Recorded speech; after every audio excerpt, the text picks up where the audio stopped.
আসসালামু আলাইকুম রহমতুল্লাহি ওবরকাতুহু। সম্মানিত দর্শক, প্রধানমন্ত্রী তারেক রহমান যে মন্ত্রী পরিষদ গঠন করেছেন, সেই মন্ত্রী পরিষদের মধ্যে সবচেয়ে প্রভাবশালী মন্ত্রী কে? কার প্রতি তারেক রহমান সাহেবের আপত্ত স্নেহ ভালোবাসা এবং তার যে ক্ষমতার ছায়া, প্রধানমন্ত্রী ক্ষমতার যে ছায়া, সেই ছায়াটি কোন মন্ত্রীর উপর সবচেয়ে বেশি? এবারে যে সংসদ, এখানে বহু নতুন মুখের যাকে বলা হয় অভ্যুদয় ঘটেছে। অনেকে সংসদ সদস্য হয়েছেন যাদের পরিচিতি হতে সময় লাগবে, নির্বাচনী এলাকার বাইরে হয়তো তাদের পরিচিতি নেই। আবার অনেকে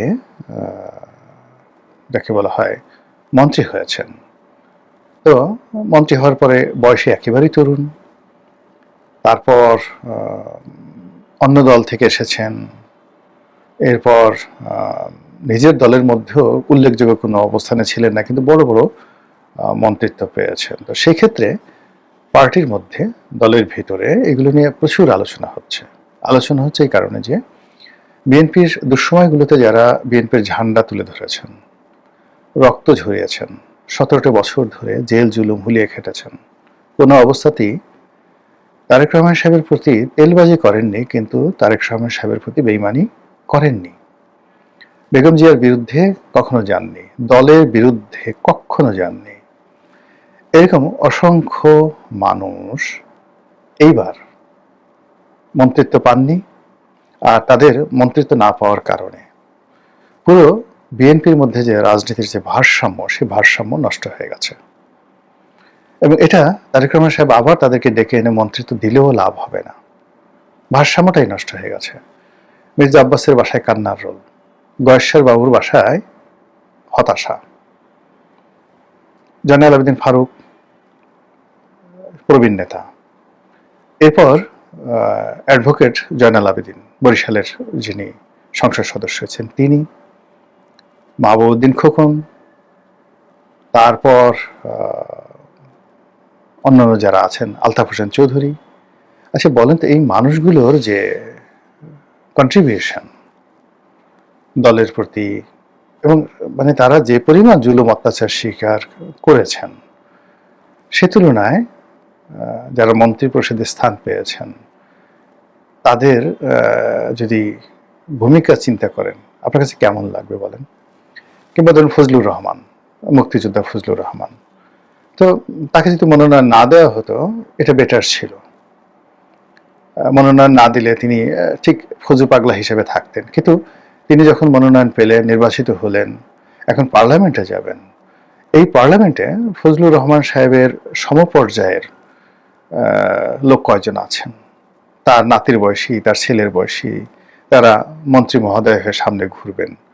এটি গয়েশ্বর বাবু, মির্জা আব্বাস, অন্যান্য যারা আছেন তাদের জন্য যে কত বড় অবমাননাকর, এটি কিছু দৃশ্য আমি দেখেছি 2009 সনে। যখন ওবায়দুল কাদের মন্ত্রী হলেন না, শেখ সেলিম মন্ত্রী হলেন না, তারপর সুরজিৎ বাবু মন্ত্রী হলেন না, শেখ সেলিম মন্ত্রী হলেন না, ওই দৃশ্য, মানে তারা মন্ত্রী না হওয়ার পরে বঙ্গভবনে তাদের যে অভিব্যক্তি, তাদের যে বেদনা, এবং পরবর্তীতে আমরা যারা শেখ হাসিনার খুব কাছাকাছি ছিলাম, মানে আমাদেরকে দেখলে তারা যেভাবে আকুতি জানাতেন, কথা বলতেন, অসহায়ত্ব প্রকাশ করতেন, ও কথা মানে ওটা আমি কখনোই ভুলতে পারবো না। আওয়ামী লীগের যে পতন, আওয়ামী লীগের যে রাজনীতির ভারসাম্যহীনতা, এটা মূলত ওই যে আওয়ামী লীগের যে লোকগুলো মানে তাদেরকে অপমান করার কারণে। যদি তাদের ব্যাপারে প্রধানমন্ত্রী শেখ হাসিনার যাকে বলে দ্বিমত থাকতো, অমত থাকতো, তাদেরকে যাকে বলে মনোনয়ন দেওয়া উচিত ছিল না, দল থেকে বহিষ্কার করা যেত, যে এই কারণে আমি আপনাদেরকে বহিষ্কার করেছি। কিন্তু দলের ভিতরে রেখে প্রতিটা মুহূর্তে তাদের জীবনকে তছনছ করে দেওয়া, প্রতিটা মুহূর্তে তাদের অপমানকে স্মরণ করিয়ে দেওয়া, এর ফলে আওয়ামী লীগের যে ভারসাম্যটা নষ্ট হয়েছিল। কেউ কারো কথা শুনতো না, কোনো নেতার প্রতি কারো শ্রদ্ধা ছিল না, কেউ কাউকে শেখ হাসিনা ছাড়ানো কাউকে পাত্তা দিত না। ঠিক একই অবস্থা এখন বিএনপিতে ঘটছে। এখন তারেক জিয়ার বাইরে কোনো নেতা নেই, উপরেও নাই নিচেও নেই। কোনো মন্ত্রীর, এই যে যারা আসছেন, এক সুতার ক্ষমতা নেই। যারা মন্ত্রী হয়েছেন তারা তো আগে কয়েকবার মন্ত্রী হয়েছেন, বা এদের সবাইকে তো মোরাললেস চিনি। মন্ত্রণালয় যারা চালাবেন, কিভাবে চালাবেন, এই জিনিসগুলো তো দেখা, চোখের সামনে দেখা। তাদের সাথে অনেক বড় বড় ঝানু ঝানু মন্ত্রী 1986 থেকে ঘনিষ্ঠভাবে দেখে আসছি। 8 বার 9 বার এমপি হয়েছেন। মানে এখন এরকম বড় বড় লোক রয়েছেন যাদেরকে যদি একটা টেলিফোন করি তারা কিন্তু কল ব্যাক করেন। আপনার সামনে যদি সেই দৃশ্য দেখেন আপনি অবাক হয়ে যাবেন যে এই মানুষ গোলাম মোল্লা রনিকে কল ব্যাক করেছে।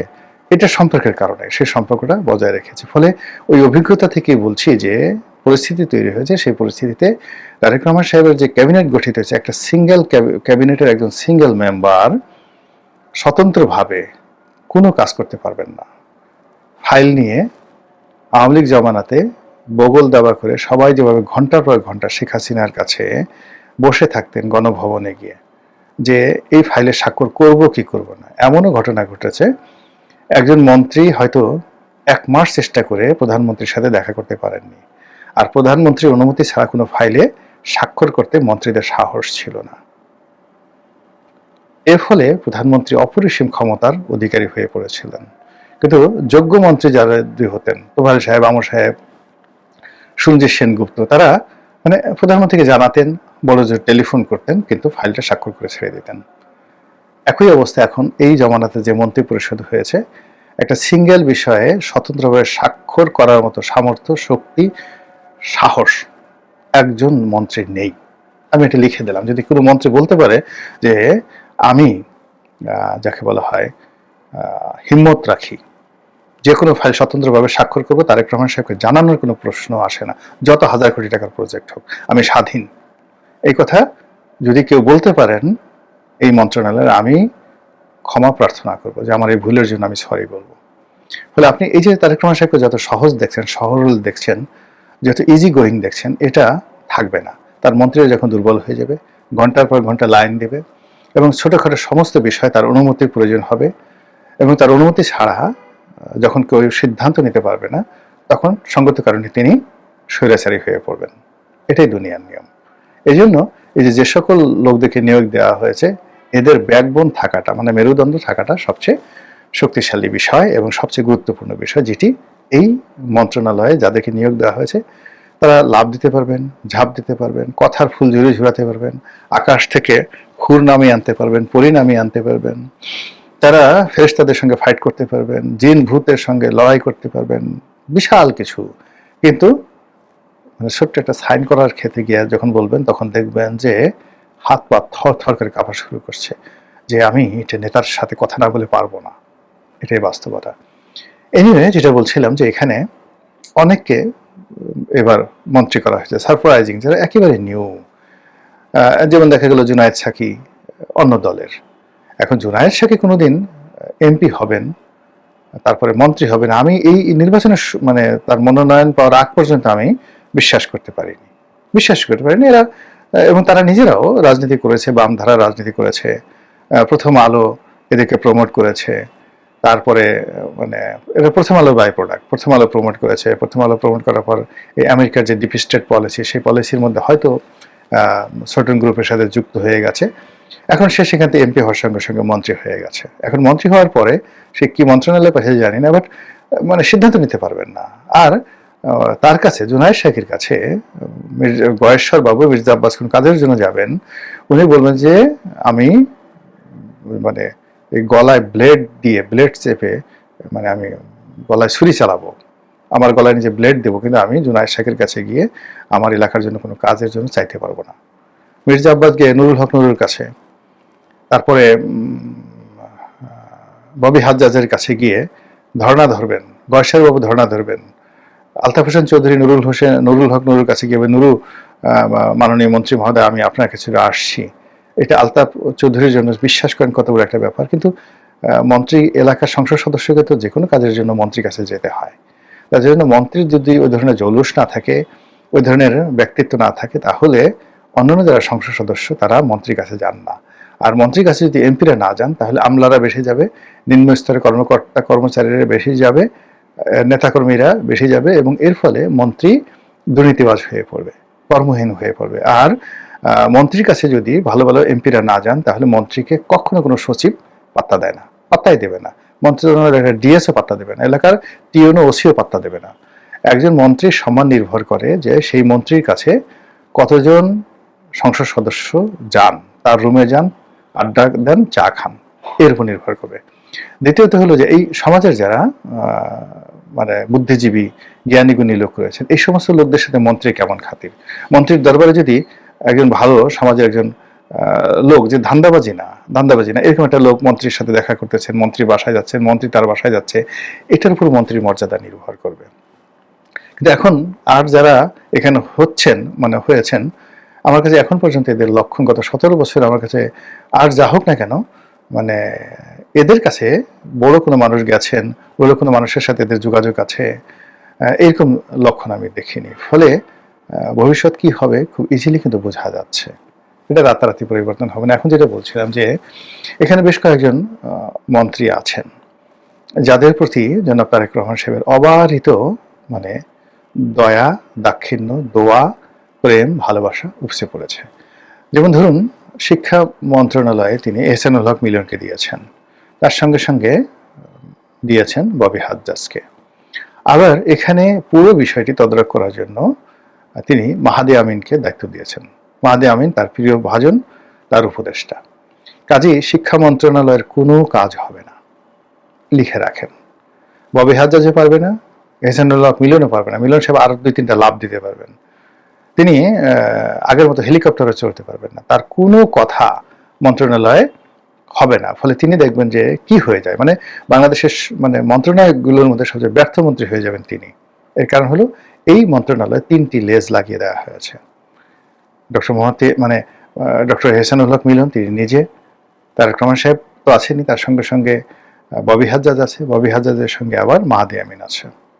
এবং এই মন্ত্রণালয়ের নিয়ে যে কুটনামি হবে, প্রতিটি মুহূর্তে এই মন্ত্রণালয়ের সিদ্ধান্ত নিয়ে প্রধানমন্ত্রীর অফিসে যেভাবে দৌড়াদৌড়ি হবে, কাজ করতে পারবে না। এই গেল একটা। আরেকজন মন্ত্রী আছেন, রবিউল সাহেব আছেন, উনি ধানমন্ডি থেকে নির্বাচিত হয়েছেন। তো সেখানে আসলে রবিউলের সঙ্গে যদি আপনি নাসিরউদ্দিন অসীমের কথা চিন্তা করেন, আমরা তো সবাই জানতাম যে নাসিরউদ্দিন অসীম, তার শ্বশুর আব্দুল মান্নান সাহেব ঢাকা জেলা বিএনপির সভাপতি ছিলেন, মন্ত্রী ছিলেন, শেখ মানে জিয়া পরিবারের খুব ঘনিষ্ঠ জন। আর একেবারে বিশ্ববিদ্যালয়ে, ঢাকা বিশ্ববিদ্যালয়ে যখন অসীম সাহেব পড়তেন, লেখাপড়া করতেন, তখন থেকে একবারে ফ্রন্টিয়ার লাইনের ছাত্রদল করা নেতা, যথেষ্ট ধনী, ব্যারিস্টার, শিক্ষিত, মার্জিত। এবং তারেক রহমান সাহেবের যে সমস্ত যাদের সাথে তারেক রহমান সাহেবের উঠা বসা হয়, আমার কাছে মনে হচ্ছে ব্যারিস্টার অসীম সম্ভবত তারেক রহমান সাহেবের ক্লাসমেট। 83-তে অসীম সাহেব ম্যাট্রিক পাস করেছেন, তারেক রহমান সাহেব 83-তে ম্যাট্রিক পাস করেছেন। তো 83-তে ম্যাট্রিক পাস করেছেন, সেখানে অ্যানি সাহেব আছেন, তিনিও 83-তে ম্যাট্রিক পাস করেছেন।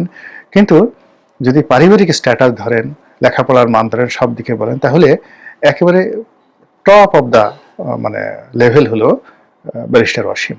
তো ব্যারিস্টার অসীমের সাথে তো তার পারিবারিক সম্পর্ক, সেই সম্পর্ক বাদ দিয়ে কেন রবিউলকে দেওয়া হলো, নোবডি মানে কেউ এটা জিনিসটা বুঝতে পারছে না যে কেন এই ঘটনাটা ঘটলো।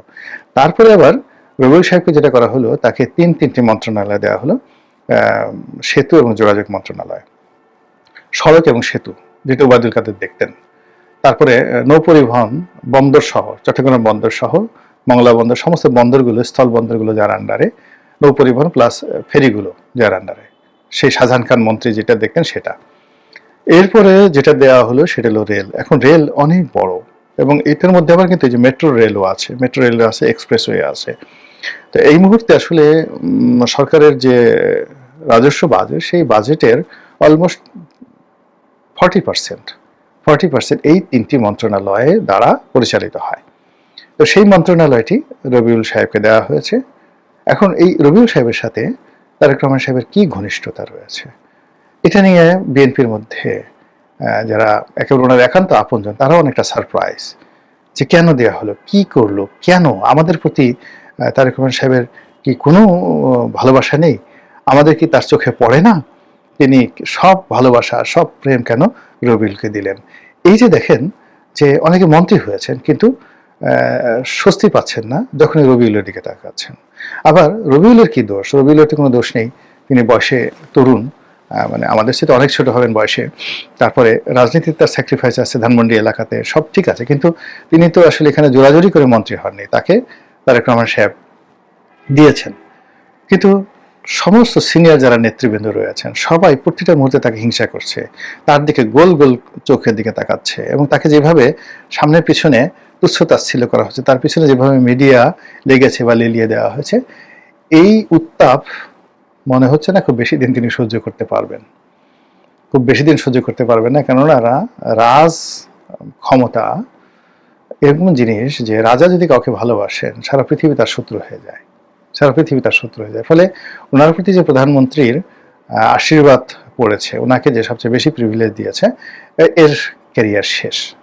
সবার তিনি হিংসার পাত্র হবেন, এবং ভবিষ্যতে তিনি ভুল করার সম্ভাবনা খুব বেশি, এবং সামান্য ভুল করলে যদি তার মন্ত্রিত্ব ছিনিয়ে নেওয়া হয় বা মন্ত্রণালয়গুলো তার হাত থেকে নিয়ে নেওয়া হয়, তাহলে এখন তার যতটুকু ক্ষমতা আছে, বা সাধারণ রবিউল হিসাবে তিনি এমপি হওয়ার আগে এই গত 17 মাসে ধানমন্ডি এলাকাতে যে দাপট দেখিয়েছেন, এটাও তার থাকবে না যদি আজকে তার হাত থেকে একটি মন্ত্রণালয় নিয়ে অন্য কাউকে দেওয়া হয়। এরকম একটি ঘটনা কিন্তু ঘটে যাবে। এরবারে ওনার যারা আপনজন, নিকটজন, যাদেরকে তিনি খুব স্নেহ করতেন, যেমন মীর নাসির সাহেবের ছেলে মীর হেলাল, তাকে তিনি অসম্ভব স্নেহ করেন, ভালোবাসেন। তো তাকে তিনি মন্ত্রী বানিয়েছেন, পার্বত্য চট্টগ্রাম বিষয়ক মন্ত্রী। শিক্ষিত ছেলে, ভদ্রলোকের ছেলে, চট্টগ্রামের ঐতিহ্যবাহী পরিবারের সন্তান। তিনি হয়তো তার এই যে তারেক রহমান সাহেবের প্রতি তার যে ভালোবাসা, সেই ভালোবাসা বা শ্রদ্ধার বিনিময়ে তিনি এই দায়িত্ব পালন করে যাবেন। কিন্তু তার সঙ্গে সঙ্গে আবার চট্টগ্রামে যারা বড় বড় নেতা, এখন সেই বড় বড় নেতাদের মধ্যে যে আঞ্চলিকতার দ্বন্দ্ব সংঘাত রয়েছে, সেটা কিন্তু তাকে ভোগাবে, যথেষ্ট ভোগাবে। তো সব মিলিয়ে এই যে মন্ত্রিপরিষদ গঠিত হলো, এই মন্ত্রিপরিষদ গঠনের ফলে যা বললাম, ফার্স্ট থিং হলো যে যাদেরকে নিয়োগ দেওয়া হয়েছে তারা কতটা কি করতে পারবেন। দ্বিতীয়ত, দলের অনেক সিনিয়র যারা নেতৃবৃন্দ রয়েছেন তাদেরকে বাদ দেওয়া হয়েছে। তৃতীয়ত হলো যে মার্কিন ডিপ স্টেটের